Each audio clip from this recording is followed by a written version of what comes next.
Oui, d'abord, je vous remercie et je voudrais préciser que les recommandations ici de la Semaine de la Diaspora ont été élaborées en étroite collaboration entre les représentants du gouvernement du Burundi et des membres de la diaspora. Donc, les grandes et importantes recommandations peuvent être formulées comme suit.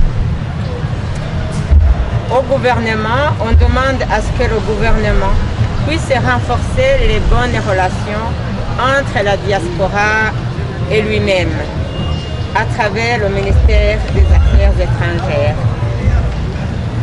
Que le gouvernement du Burundi puisse encourager les autorités du pays en mission à l'étranger de bien vouloir réserver un temps pour rencontrer les membres de la diaspora.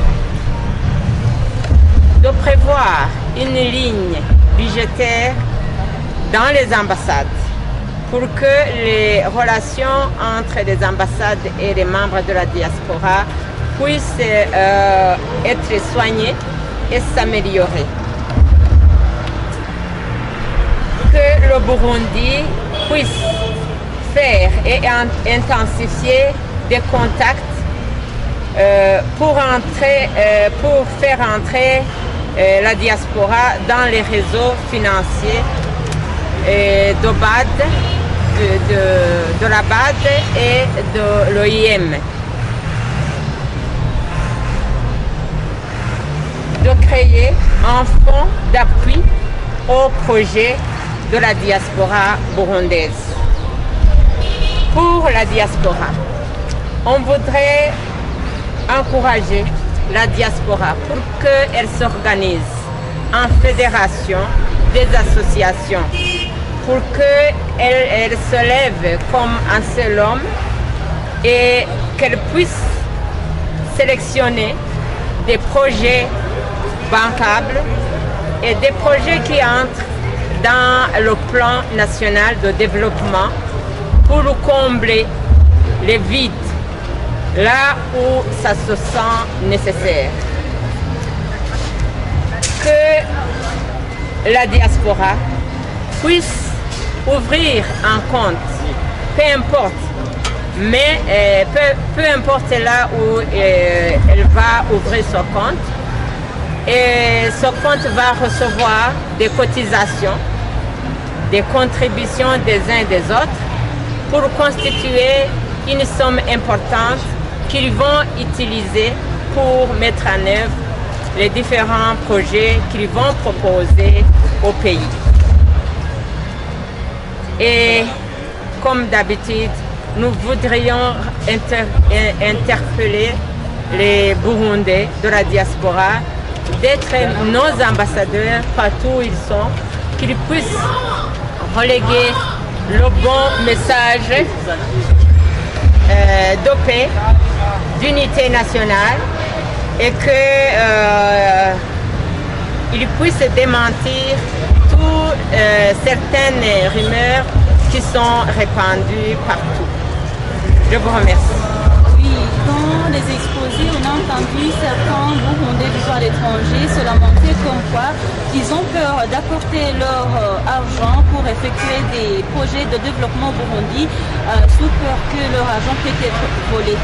Qu'est-ce que vous pouvez en dire au niveau du gouvernement qui est en charge de ce Burundais vivant à l'étranger?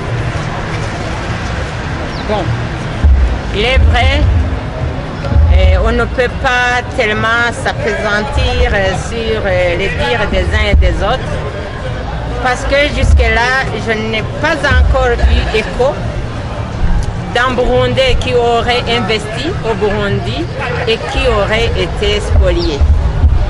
Donc, c'est peut-être un cas, mais le cas n'a pas été présenté au niveau du ministère des Affaires étrangères ou même au niveau des tribunaux. Mais au cas où il y aurait des cas pareils, c'est dommage. Mais je suis sûre qu'avec API, les investisseurs étrangers sont en sécurité et leurs biens sont sécurisés. Alors, c'est un cas peut-être qu'on pourrait analyser en profondeur. Si jamais ils portent plainte, on devrait analyser ça. Mais sinon, API, l'agence de promotion des investissements, donne des garanties aux investisseurs. On a vu qu'à Kayanza, plus de 1400 ménages ont eu de l'eau potable.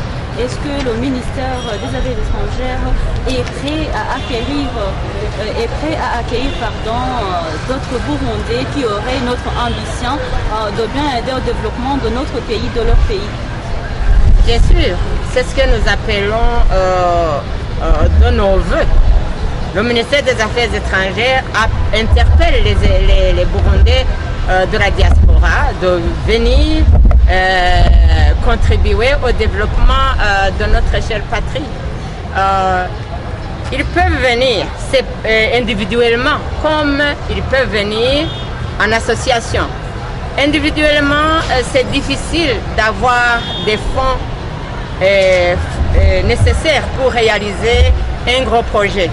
Et d'ailleurs, le ressortissant de Kayanza dans la commune de Butaganzwa aussi a dû recourir à l'aide de ses amis étrangers pour parvenir à réaliser un tel projet, parce que ce n'est pas peu d'argent pour réaliser une adduction d'eau maison par maison sur 2 collines. Ça demande beaucoup d'argent, mais s'il a eu des bienfaiteurs pour le soutenir, c'est une bonne chose. S'il aurait pu le faire individuellement, ça aussi on l'accepte avec beaucoup de joie, mais le Burundi est toujours en train d'interpeller ses fils et ses filles qui sont à l'étranger de venir contribuer au développement. Merci.